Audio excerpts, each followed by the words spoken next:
আসমা আক্তার। আসমা বয়স কত আনুমানিক? 24 বছর। 24-25 বছর। তো আমরা একেবারে শৈশব থেকে শুরু করি। ছোটবেলা আমি যতটুকু মনে আছে আমি খুব চঞ্চলা ছিলাম, যেরকম দুষ্টামি করতাম অনেক। তো হঠাৎ করেই আমাদের, কিন্তু বুঝতাম না, আমাদের ঘরে অভাব ছিল কিন্তু বুঝতে পারতাম না আচ্ছা অতটা। তো দেখা গেছে যে হঠাৎ করেই আমার আব্বা একদিন অসুস্থ হয়ে যায়। তো অসুস্থ হয়ে যাওয়াতে তা আমাদের অঞ্চলে এখন মোটামুটি কাজ আছে কিন্তু আগে ছিল না। তখন আমার বাড়ি ঘরেরই একটা আমাদের বাড়ি হয় আর কি। তা আমার আব্বার চাচা হয়, তো উনি কাজ করে মাধবদী নামে একটা এলাকা আছে ওইখানে। তো ওইখানে কাজ করে দেখা তো একদিন আমাদের ঘরে খুবই অভাব টাননা লেগে যায়। তো আমার আব্বা একটু সুস্থ হয়, তখন উনি বলে যে তুই এইখানে থাকিস, কোনো কাজ, ওইটা আমাদের নিজের বাড়ি ছিল আর কি তখন। তো বলে তাহলে তুই আমার সাথে চল, আমি গাজা লাগাই দিব, সপ্তাহে 1,000-1,200 টাকা পাবি। এটা কাকে বলে? আমার আব্বাকে বলে। আচ্ছা, তখন আপনি একেবারে ছোট, মানে শুনেছেন এই গল্পগুলা? আমার মনে আছে একটু একটু মনে আছে। আপনার ভাই বোনের মধ্যে আপনার পজিশন কি? আমি 2 নাম্বার। 2 নাম্বার। কয় ভাই বোন আপনারা? আমরা 4 ভাই বোন। 4 ভাই বোন। হ্যাঁ, 3 বোন 1 ভাই। 3 বোন 1 ভাই। জি বলেন। তারপর ভাই সবার বড়। তখন আমি দেখি তো আমার আব্বা ওখানে যায়। ওখানে যাওয়ার পরে তো কিছুদিন পরেই চলে আসে, মানে সপ্তাহে আয় পরে বিল পাইলেই। তো হঠাৎ করেই আস্তে আস্তে আশাটা কমাই দিছে। আচ্ছা। আস্তে আস্তে আশাটা কমাই দেয়। তখন মা খালি ভাবে যে কোথায় এসে। তা আব্বা বলে যে তখন তো আর ফোন ছিল না।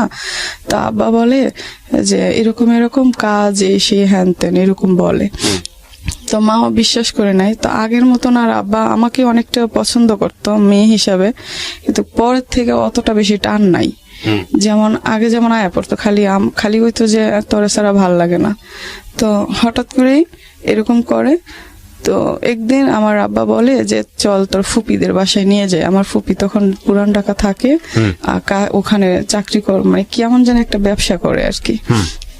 তো ওইখানে নাকি কাজ দিবে অভাবটা না দেখা। আপনাকে বলে ফুপির কাছে নিয়ে যাবে?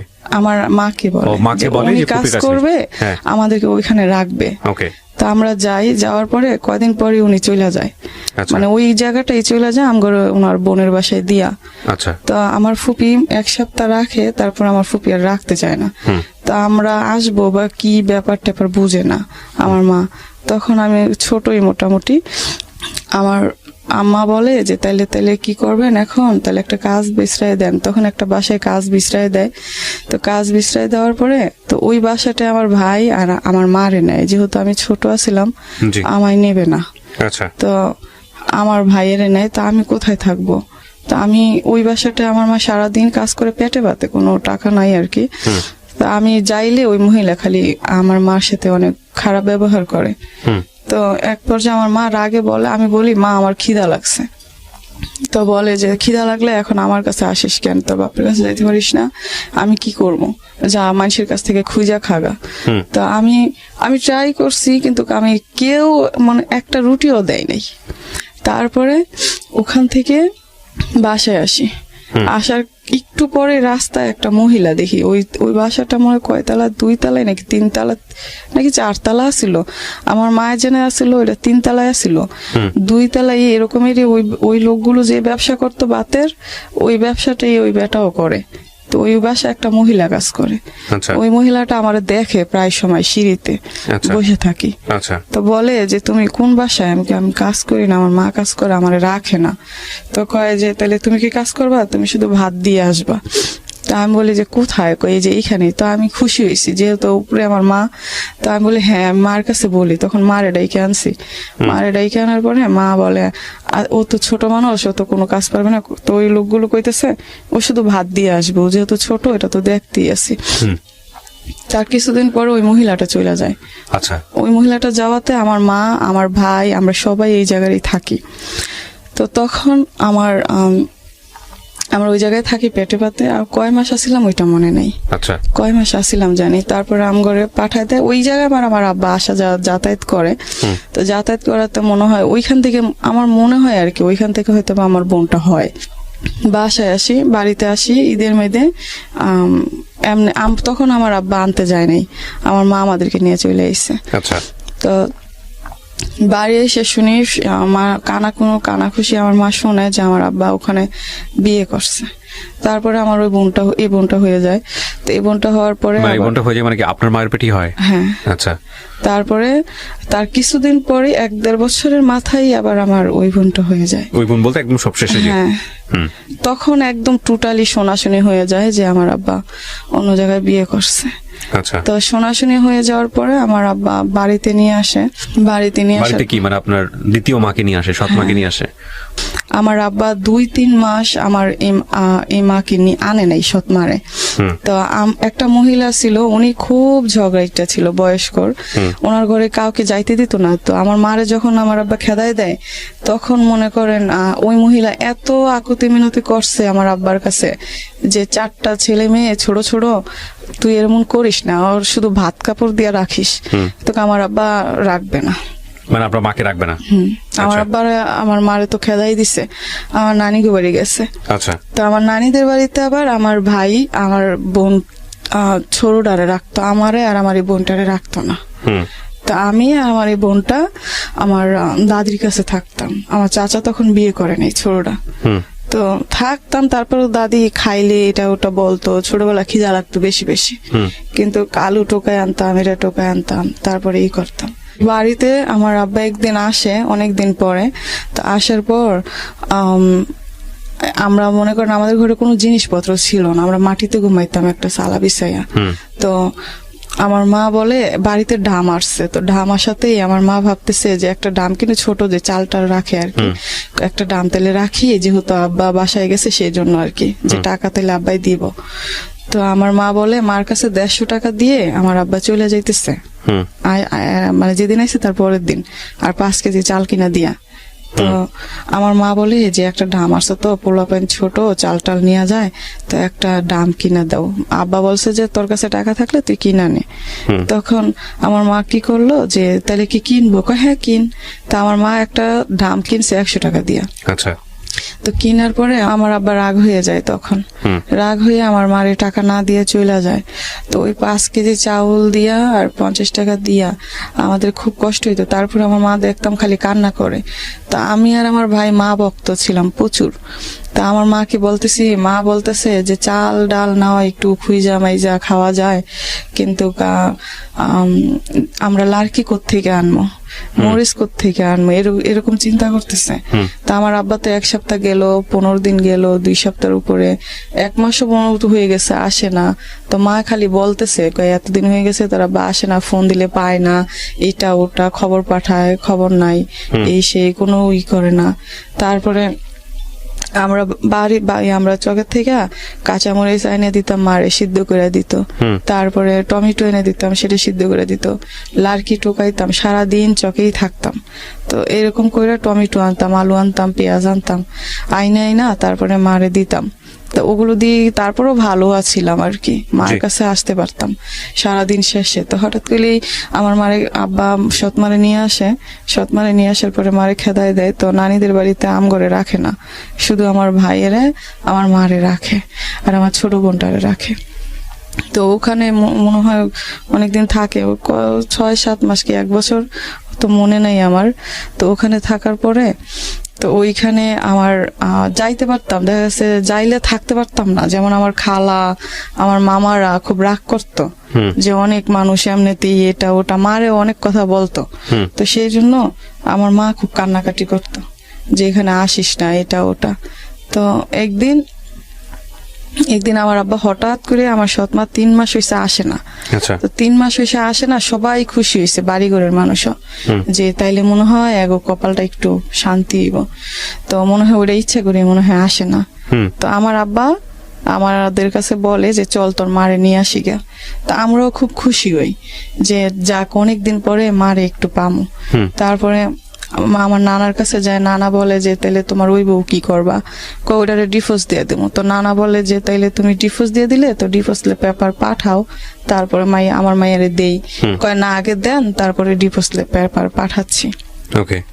তা আমার মাও ভাবলো যে হয়তো বা ঠিকই, আর এখানেও তো কষ্টই আছি, ওইখানেও তো আমার মা পোলা প্যান্ডেরে নিয়ে একটু থাকতে পারবো, এই চিন্তা করে আমার মা অনেক বলার পরে আমার আব্বা, তা আমার মা আসে। আমার মা আসে, তো ওই দিন আমরাই নিয়ে আসি, আমার আব্বা নিয়ে আসে না। তো আমরাই নিয়ে আসি, খুব খুশি হই, সারাদিন খুব খুশি। এই যে মারে পাইছি, এনে যে কই, অনে যে কই, আরে কই, ওরে কই, যে মা আইছে, মা আইছে। তো কইতেছি, তো মানুষও তো দেখছে যে এতটা দিন খুব কষ্ট ছিলাম, মানুষও খুব খুশি হয়েছে। হঠাৎ করেই আমার আব্বা বাজার করছে ওই দিন হালকা পাতলা, আমাদের ওদিকে সপ্তাহে টাকা পাইতো তো আগে।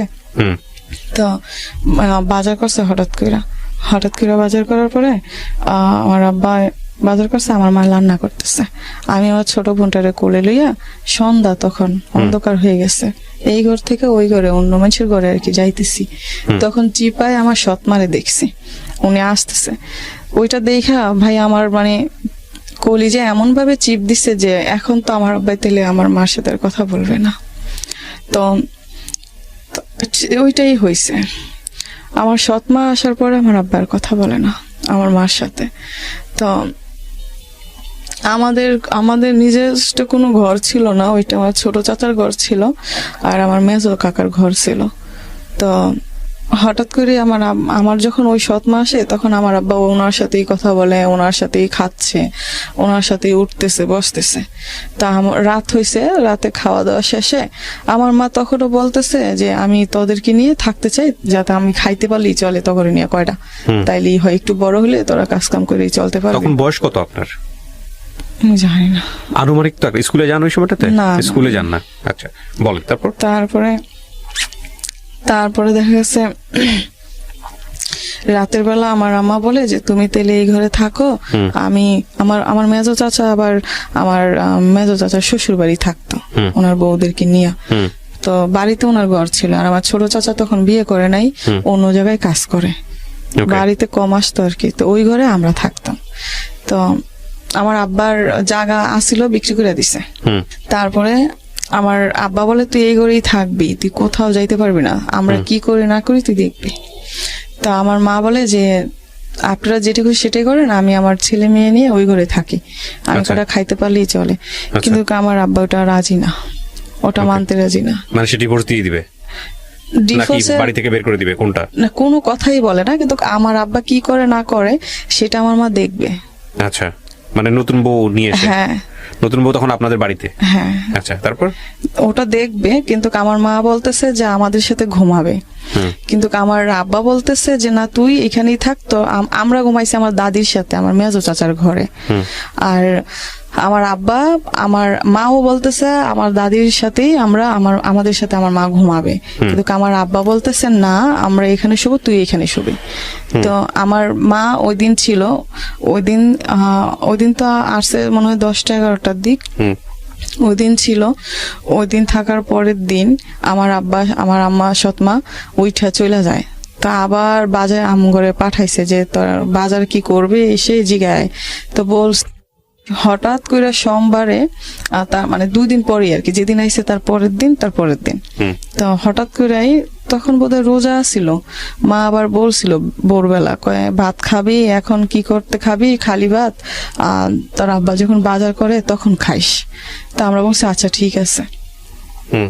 তো সকালবেলা মারে দেখছি নামাজ পড়ছে, তারপরে আমঘরে কইতেছে যে মসজিদে যাইতে। তো হঠাৎ করে আমরা কই মা আজকে না কালকা যাবো। তো আচ্ছা ঠিক আছে। তো আমার ভাই আমার 2 বোন নিয়ে চলে গেছে খেলতে, আর আমায় বলছে তোর আব্বার কাছে যা, কি বাজার সদাই করবে একটু দেখ, কি বাজার টাজার করে কিনা। তা আমি আব্বার কাছে গেছি, আয়সা দেখি যে আমার মা মাথার কোনো গরুন্ডি দিয়ে পড়ে গেছে। তো একটা মাইয়া ভাতের মান নিত আর কি, ওনাদের গরুরে খাওয়াইতে, উনি বিছান করে দিছে। তো মা শুইছে। তো আমি এসে দেখি আমার মা শুয়ে আছে। আমি বলি মা তোমার কি হয়েছে? আমার তো মানে একটু শরীরটা ভালো না, তো এখন তোদের তো মনে হয় খিদা লাগবে, কি যে করি রান্না। তা আমি বলতেছি যে কেমনে রান্না করে তুমি আমারে বলো, আমি রান্না করি। কয় যে তুই পারতি না, তুই হাতটা পুড়ে ফেলাবি। তা আমি বলি না আমি হাত পুড়বো না, তুমি দেখাই দাও, তুমি বইলা দাও তাইলেই হবে। তো দেখাইতে যাওয়ার পরে তো আমগো বাড়ি ঘরের একটা ফুপি, তো ও যার মাধ্যমে আমার আব্বাই কাছে গেছে আর কি, হ্যাঁ ভাগ্নি। তো হ্যাঁ আমি বলতেছি আমাদের ফুপি হয় ওই লোকটা। তো আমি বলি যে আপনি না আমাদের চুলাটা একটু এদিকে দিবেন, আমি রান্না করবো। তো হ্যাঁ আলগায় এদিকে দেয়, মানে মাটির চুলা আর কি, আলগা। তো দেয়, তা আমি মা আমার বইলে বইলে দিতেছে যে এমনে এমনে এমনে এমনে। হুম তো হঠাৎ করে ভাত বলক এসে পড়ছে। হুম তো আমার মা বলতেছে টয়লেটে যাবে, তো এমনিতেই আমার দাদি আইছে, দাদি কই জানি গেছে আর কি। তো দাদি আইছে, এর ভিতরে কিন্তু আমার ভাই যে আমার বন্ধুকে নিয়ে খেলতে গেছে আর বাড়ি আসে নাই। তো তো আমি আমার মা বলতেছে টয়লেটে যাবে, তো তো আমাদের টয়লেটটা আসিল আমাদের এই ঘরটা, আর ওই পাশে আমার আবার চাচার ঘর আসিল জি ওই ঘরের পিছন দিয়া। হুম তো আমার আমার দাদিরে বলছি যে দাদি এমন এমন মা নাকি টয়লেটে যাব। তখন ওই যে মেয়েটারে কইছি যে এদিকে চুলাটা দিতে, ওই চুলাটাই দেয়। ওই চুলাটা ওই মেয়েটারও কইছি যে তৈরা নেওয়ার কথা, তো নিয়ে যায়। তো ওই কোনায় যাওয়ার পর আমার মা বলতেছে টয়লেটে যাবে না। তো বদনাটা হয়েছে আরেকজনের। তো আমি আমার মা আর আমার মাকে উনি আর আমার দাদি ধরে নিতেছে, আমায় বলতেছে আমার দাদি যে বদনাটা রাইখা আয়। তো আমি রাখতে গেছি। তো আমার মা যে আমাদের ঘরের ইটা ছিল আবার একটু উঁচা, তো আমার মা ভালো করে ধরতে পারে নাই, পইরা গেছে। পইরা গিয়ে এই 2 হাত ভাতে পইরা গেছে, গরম ভাতে। তো আমি পানি দিতে গেছি, আমার দাদি না করছে, পানি দিস না। তো মার হাত একদম হয়ে গেছে, সুইলা গেছে। সুইলা যাওয়াতে আমার আব্বার কাছে দৌড়াই গেছি যে আব্বা মার হাত পুড়ে গেছে, এরকম এরকম, তো ওষুধ তো লাগবে। তো আব্বা বলে আমি কোনো ওষুধ টষুধ নিতে পারবো না, তোর মা ঢং করতেছে, তোর মা ভ্যাং ধরছে, এরকম এরকম, তোর মা এরকম এরই করে এই সেই, এখন আমার বউ হয়েছে না এটা ওটা। তা আমি 10-15 মিনিটের মতন আমি ওখানে দাঁড়ায় আসছিলাম যে আব্বা ডাক্তার ডাক্তার। তারপর যা বলে যে যাবি নাকি জন্মের দেওয়া দেবো। তা আমি দৌড়াইয়া চাচার, আমার মেজো চাচার শ্বশুর বাড়ি থাকে না, ওনার উদ্দেশ্যে গেছি। আচ্ছা, ওনার উদ্দেশ্যে দৌড় দিতে যেতে উনি দেখি যে উনিও বাড়িতে আসতেছে, তখন সকাল আর কি। তো দেখি উনিও আসতেছে, বাজারে পাইছি। তো আমি কান্না করতেছি, কয় কি হয়েছে? আমি কই কাকা আমি তো আপনার কাছে যাইতেছিলাম। কয় কেন? আমি কই আমার মার তো হাত পুড়ে গেছে। তো তখন আমার চাচা কয় তোর আব্বা? আমাকে আব্বারে কইছি, কিন্তু আব্বাই কোনো ডাক্তার নেয় না। তখন আমার চাচা একটা ফার্মেসির ডাক্তার নিছে, উনি কি জানি দিয়াইছে। তো সারাদিন মোটামুটি ছিল, কিন্তু আমার আব্বাই সারাটা দিন ঝগড়া টগড়া, দুপুর টাইমে এসে ভাত পায় না, বকা টকা অনেক, এইটা ওটা ভাইরে মারতেছে, আমায় মারতেছে। তো সন্ধ্যাবেলা আমার মার কোনো ডাক্তারের কাছে নেয় না, তখন আমার ভাই মোটামুটি অনেকটাই বুঝে। তো আমার ভাই বলতেছে যে তুই ওগর একটু দেখিস, আমি নানিদের বাড়ি যাই। আচ্ছা, তখন আমার আব্বা বলতেছে যে তুই যদি এই কোনার থেকে ওই কোনায় যাস তাহলে তোর পাও কাইটা রাইখে দেবো। তো আমার ভাই ডরে যাইতেছে না। তো আমার দাদি বলতেছে যে ঘরে একটা লুগা মানুষ কি না কি হইছে, কোয়া যায় না, মাছটা আনিস না। তো আমার সৎমা বলতেছে মাছ ছাড়া নাকি ভাত খাইতে পারবে না। তো আমার আব্বা মাছ আনছে। তার কিছুক্ষণ পরেই এরকম করতেছে দেখে আমি ঘরে ঢুকছি। ঘরে ঢুকে দেখি যে আমার মা কেমন জানি করতেছে। তখন আমি দৌড় দিছি বাইরে। আমি কই বলেন, সমস্যা নেই, বলেন। আমি বুঝতে পারছি আপনার বলতে অনেক কষ্ট হচ্ছে, বাট আমাদের শ্রোতারা তো আসলে না বললে বুঝবে না কি ঘটনা ঘটেছে। বলেন। তা আমার একটা চাচা, আমার আবার চাচতো ভাই, আর যে মাইয়াটার কথা কইছি হ্যাঁ মা দৌড় দিছে। ঘরে ঢুকে দেখে আমার মা নাকি মারা গেছে। মানে কি আপনিও দেখতে পারেন নাই? শুধু আমি একটু ঢুকছি, তখন দেখ শর্মা কেমন জানি করতেছে।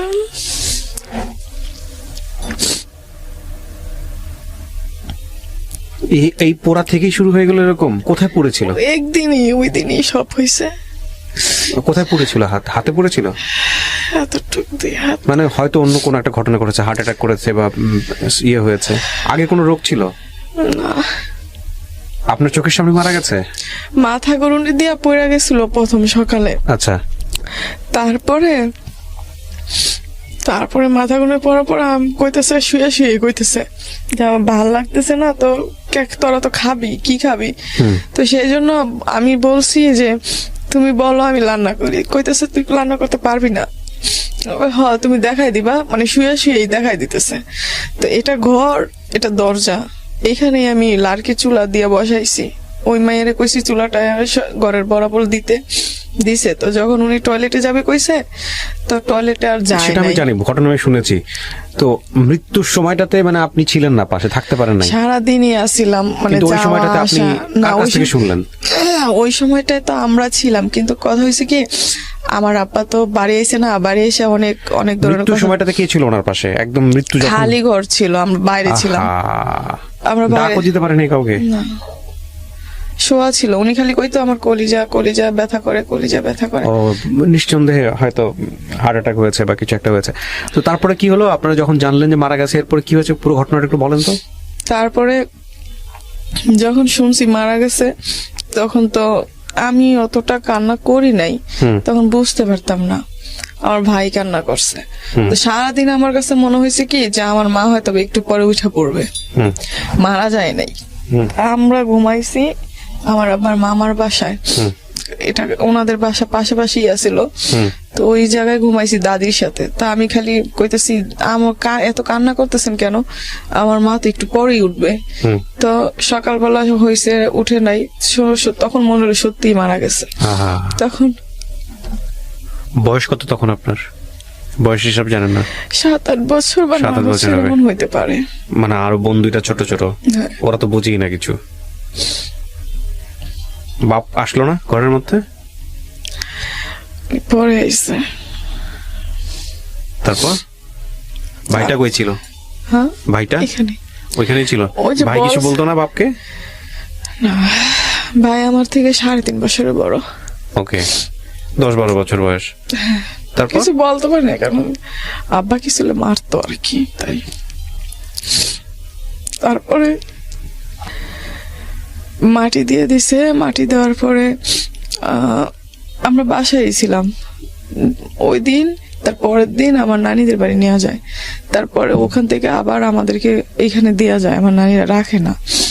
তো থাকি, এই সৎ মায়ের ঘরে? হ্যাঁ থাকি। থাকার পরে আমার আর বোন যদি বলে যে পায়খানা করবে, প্রসাব করবে, আমার সৎ মা আসলে বলা যাবে না। আমার বোনকে শুধু শুধু চিমটাইতো।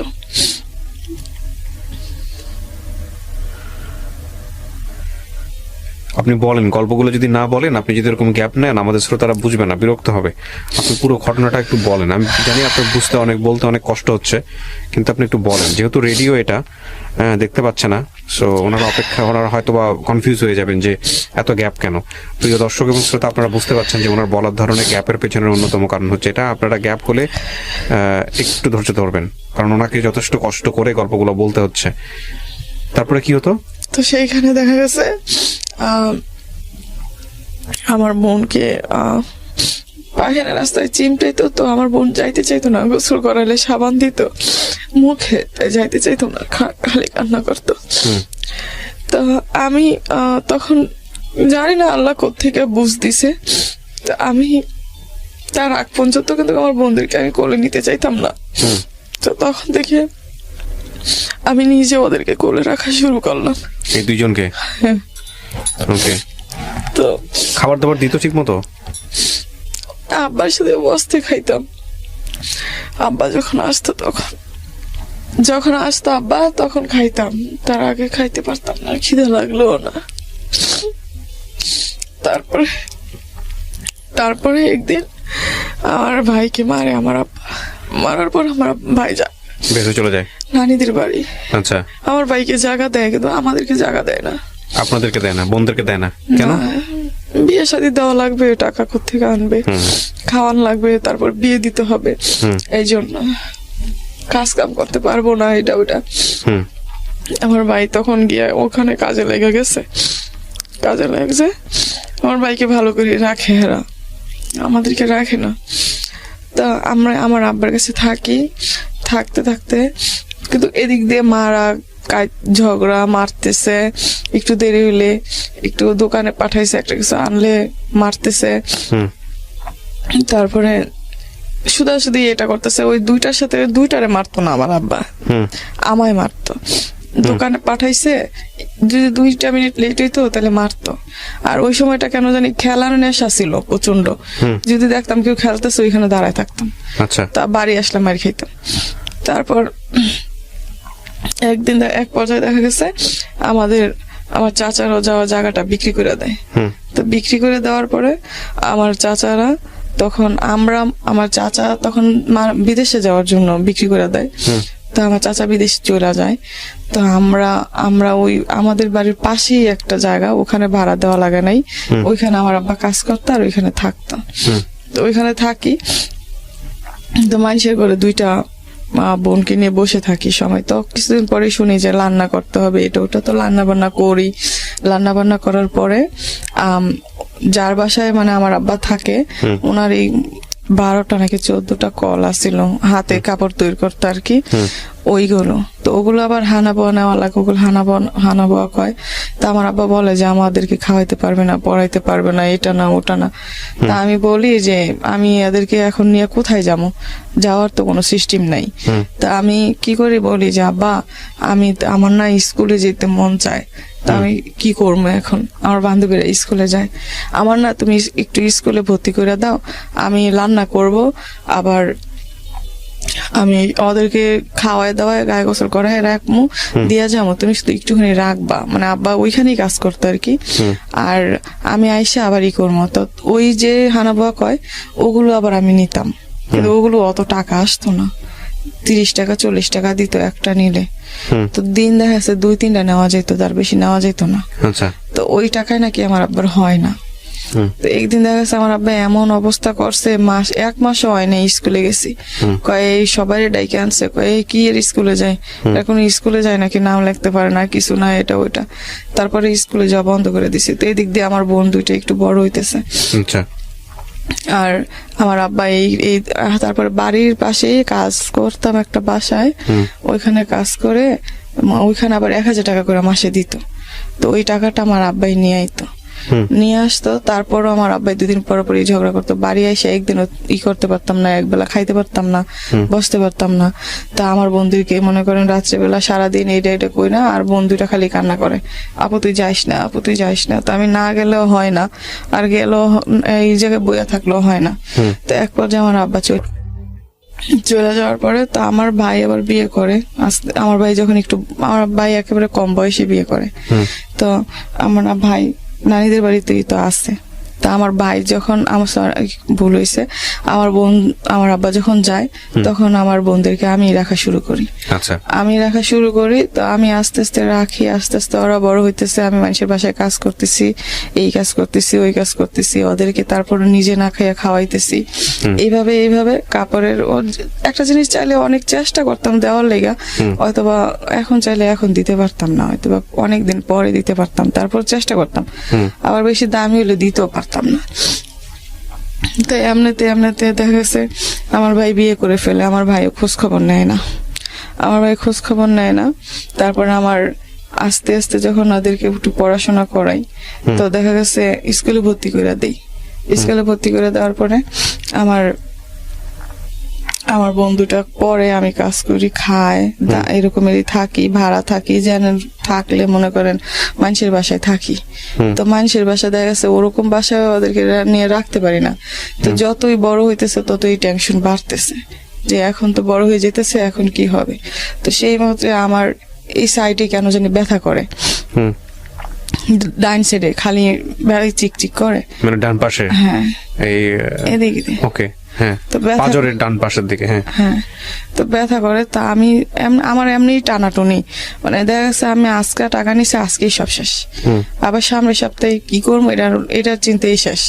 দেখা গেছে 1 টাকা চাইলে 1 টাকা দিতে পারি না। স্কুলে ওদেরকে পড়াইছি অনেক কষ্ট কইরা, এই জনের থেকে কইয়া, ওই জনের থেকে কইয়া, এমনে। তারপরেও ইচ্ছা আছে যে অনেক পড়ানোর, কিন্তু জানি আর মনে হয় না আর হবে। তো সেই ক্ষেত্রে দেখা গেছে কি আমার ডান সাইডে ব্যথা করে। তো ব্যথা করে কেন, তো আমি অনেক টাকা পয়সা জোগাইয়া ধার কর্জ কইরা মানুষের কাছ থেকে খুঁজা মাইয়া লইয়া তারপরে এই করছি, এই সরকারি ডাক্তারের কাছে গেছি। সরকারি ডাক্তারের কাছে যাওয়ার পরে ঢাকা মেডিকেলে আইছি। তো অত বুঝি না তখন ঢাকা মেডিকেলের এত ইটি। তো উনি দেখে পরীক্ষা দিছে। তো আমার একটা পরীক্ষা দিছে, ওই পরীক্ষা করার পরেই আমার ধরা পড়ছে যে একটুখানি বেশি ধরা পড়ে। কি জিনিস এটা? অবারিতে চিস্ট নাকি, ওভারিতে সিস্ট, হ্যাঁ। আমি কোনোদিন নাম শুনি নাই। হুম। তো আমি এটা অতটা বুঝতে পারি নাই, কইছে ওষুধ খালি সাইরে যাবো। তো ওষুধ দিছে অনেক টাকার। আচ্ছা, তো ওই সময়টা টাকা কত ছিল সালের না। ঘটনা এটা? এটা আমার 20 সালের ঘটনা। 2020 সাল, এই তো কিছুদিন আগের ঘটনা, হ্যাঁ। তো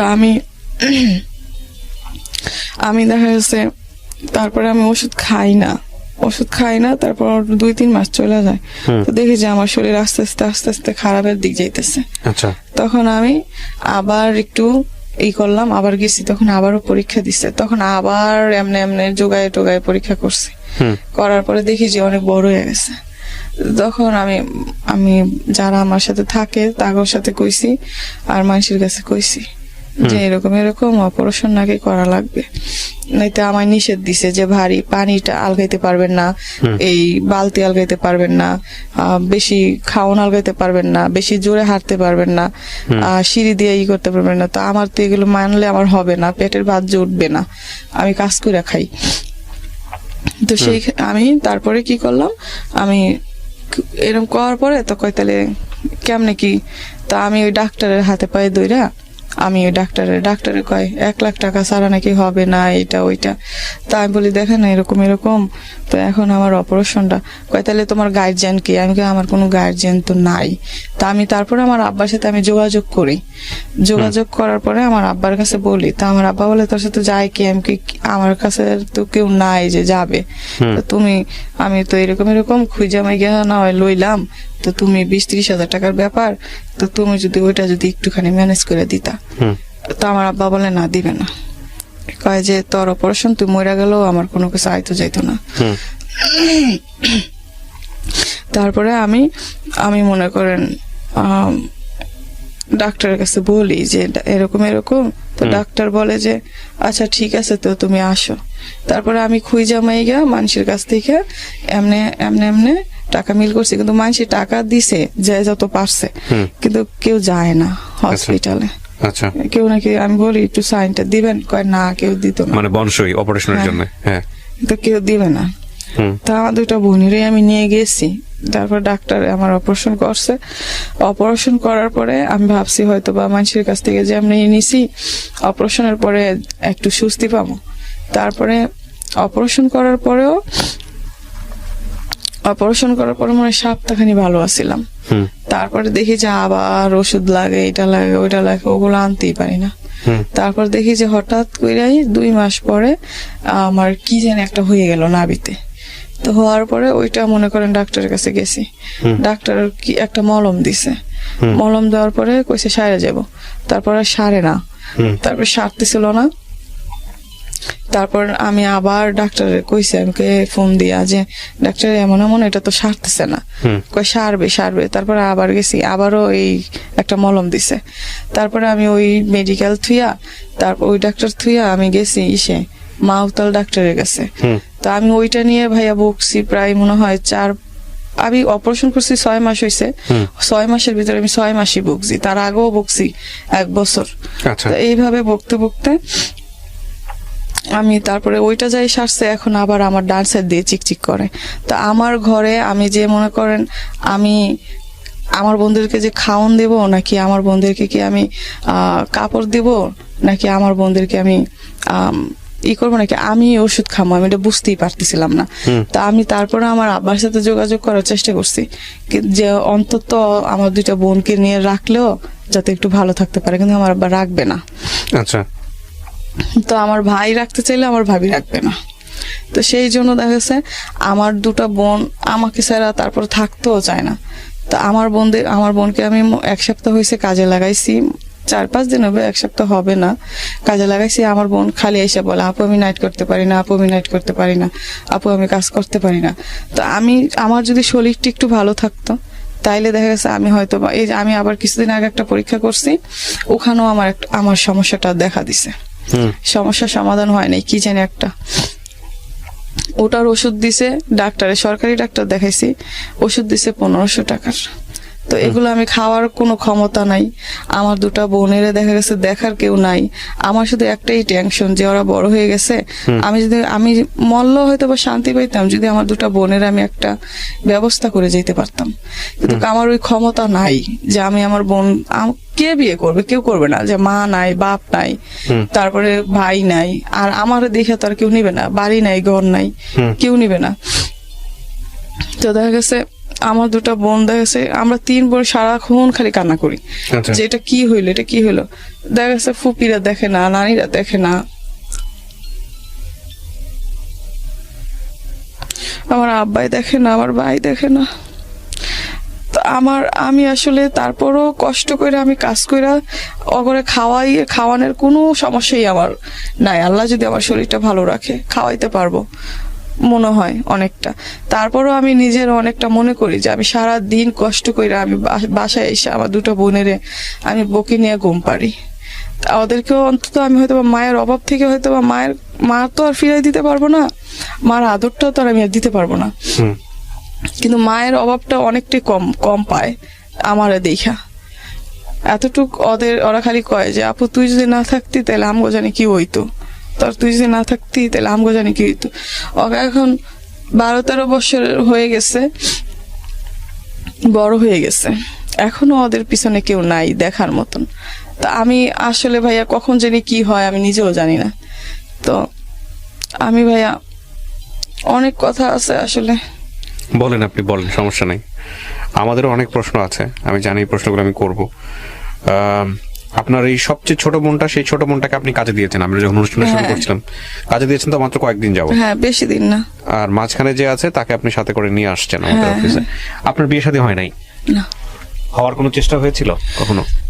হওয়ার চেষ্টা হয়নি, কারণ কে করবে, আর আমিও চাই নেই। আমার একজন কইছিল যে হ্যাঁ আমগো পাড়ারই আমার বাড়িঘরের ভাই হয়, তো আবার বলছিল যে তুই এত কষ্ট করিস, তুই আমার সাথে বিয়ে বসবি, যদি বসিস তাহলে তোরে আমি পছন্দ করি, তুই যদি বিয়ে করিস তাহলে ভালো থাকবি, তোর বোনদেরকে তুই দেখতে দেখতে তোর বয়স বেড়ে যাবে, এটা ওটা।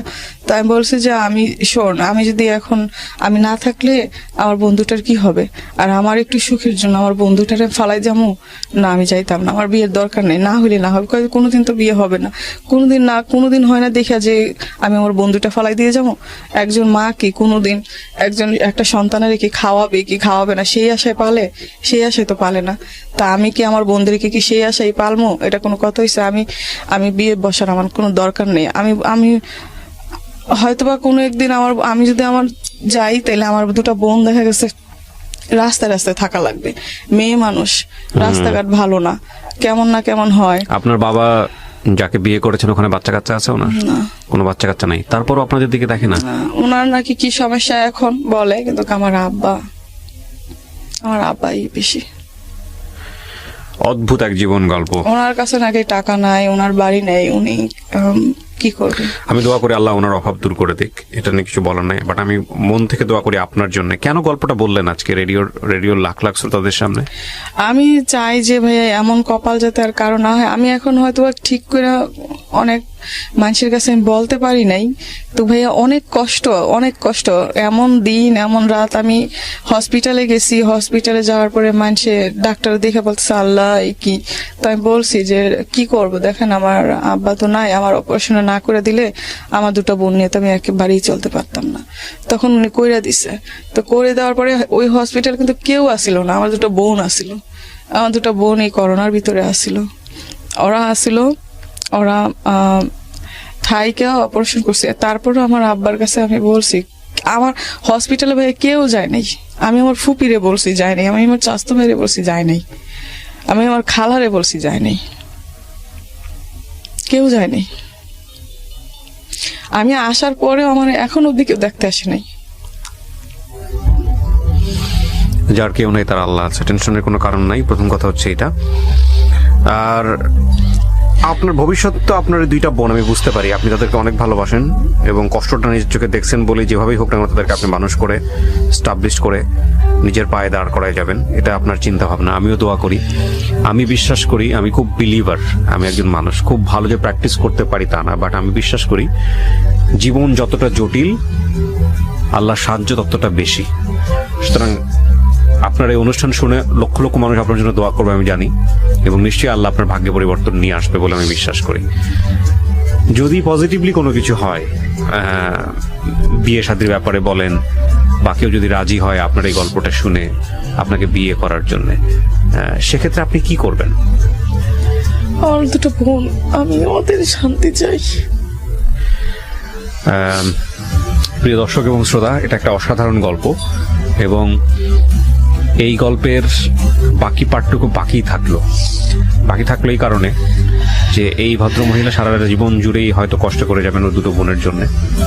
এই দুটো বোন যেন এই বড় বোনটাকে মায়ের মতো সম্মান করে, সেটাই আমরা প্রত্যাশা করব। আল্লাহ ওর জন্য নিশ্চয়ই ভালো কিছু রেখেছেন। এইরকম একটা পজিটিভ চিন্তা করে আমরা আমাদের অনুষ্ঠানটা শেষ করি। আমাদের সামাজিকতার জায়গাটা থেকে জি বলেন। আমি